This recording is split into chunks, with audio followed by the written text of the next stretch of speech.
खुलुमबाय लोगोफोर, दिनैनि सोलिफु रादाबाव नोंथांमोनखौ बयखौबो बरायबाय। आसा खालामो नोंथांमोना गासिबो गाहामै दङ। नोंथांमोननि थाखाय गुसुं समनि गेजेराव लाबोबाय गोनांथार रादाब।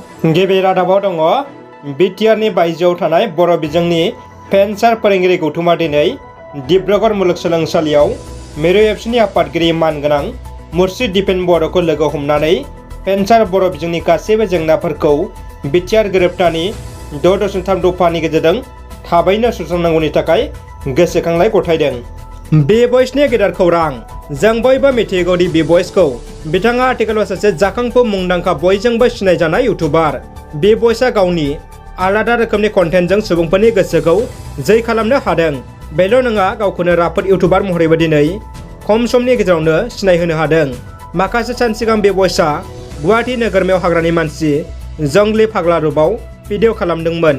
बिथांनि थांखिया बेनोमोन जे सुबुंफोरा हाग्रानि मानसि एबा फाग्ला मानसिखौ माबायदि नोजोर आरो फिनजाथाय होयो बेखौ लानानै प्रेंक भिडिअ खालामदोंमोन। गोबाङा बि बयसखौ दखानाव उपद्रब खालामनायखौ सोरबाया गाज्रि मोनदोंमोन आरो सोरबाया मोजांबो मोनदोंमोन। फाग्लानि महराव भिडिअ खालामनायाव बि बयसनो सासे बुरै दखानिया मुजाखौ अनना फ्रिहरदोंमोन। बै बुरैनो माखासे सान उनाव बि बयसआ लोगो हमना नोगोद 10,000 रां अनसुंथाइ होयो। थारैनो बि बयसनि गोर्बोआ बेसेबा देरगाथाव आरो बाख्नायथाव। बिथांनि गोसोआव हिउमेनिटिया गोग्गाथाव। बिनि फोरमान गोबां दं। बिदिन्थि, माखासे सान सिगां चिराङाव जालांनाय नंखाय इनकाउन्टार जानाय जोंसार मोसाहारिनि दुखुथिया नखरावबो खौरां लाहैना 50,000 रां होनायजों लोगोसे बोसोरफ्रोमबो हेफाजाबनि आखाइ फोलावनायखौ जों बयबो बावनो हाया।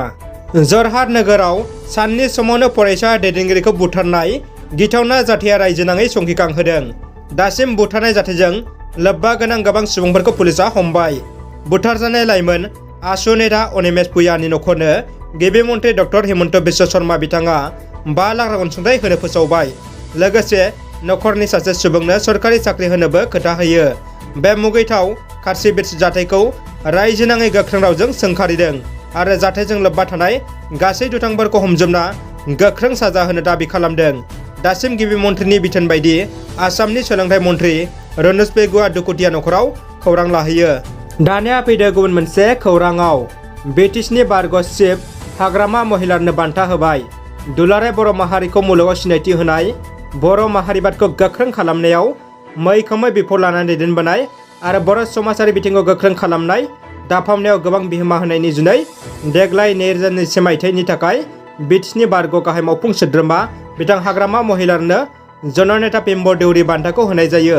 मख'नो गोनांदि बे बान्थाखौ बिथां महिलारनो बर' माहारियाव गोनां बिहोमा जगायना होनायनि थाखाय अल इन्डिया ट्राइबेल स्टुडेन्ट एस'सिएशनआ गथायो।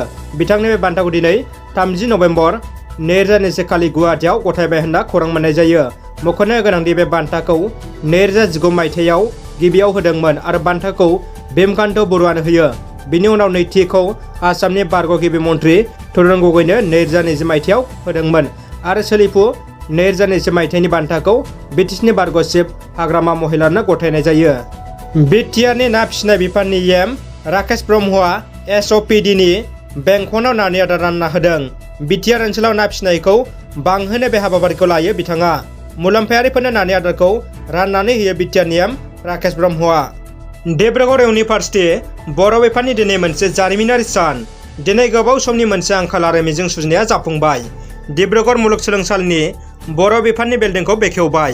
बे मेहेरगोनां जारिमिनारि बुब्लियाव बेखेवगिरि महरै बिटिआरनि चिफ प्रमद बर'निफ्राय लानानै बर'नि गासैबो दैदेनगिरि, मन्थ्रि, एमएलए, एमसिएलए, राजखान्थि दैदेनगिरि, फरायसा दैदेनगिरि, थुनलाइ आफादनि दैदेनगिरिफ्रा बाहागो लायो आरो हाबाफारिखौ मेहेरगोनाङै जाफुंसारहोयो। दानिया फैदो जोबथा खौराङाव। बड'लेण्डनि गंसेल' नायल' जाल' बड'लेण्ड मुलुगसोलोंसालियाव दिनै बसुनि बानजायनायाव फ्रेशार ससियेल मिट 2021 खौ खुंफुंनाय जायो। बे हाबाफारियावनो मिरु एबसुनि लेङाइ आफादगिरि मानगोनां मुर्शि रोमदोन बसुमतारिया जर'खा आलासि महरै बाहागो लानानै गासैबो थाखोनि फरायसाफोरखौनो बे गोथार थावनिनिफ्राय गुन गोनां सोलोंथाइ लानानै हारि आरो हादरनि थाखाय मोजां खामानि मावलांनो साफ्रोमबो फरायसाफोरखौनो खावलायनानै बर' मुंख्लंमोननि थैजों सोरजिजानाय बड'लेण्ड मुलुगसोलोंसालिखौबो भारतनि गुबुन गुबुन मुंदांखा फरायसालिफोर बायदिनो मुंदांखा खालामथारनांगौनि थाखाय एबसुआ नोजोर होगासिनो होननानै गावनि बेसेनगोनां बिबुंथियाव बुंथियो। लोगोसे बे हाबाफारियाव मिरु एबसुनिनो सुबुं फोनांजाब नेहाथारि चरणजित नार्जीनारी आरो लोगो सोलोंथाइ नेहाथारि रमेश कुमार बसुमतारियाबो बाहागो लायो। रादाबा एसेनोसै। रादाबखौ जोबजासे नायनायनि थाखाय गासैनिसिमबो साबायखर।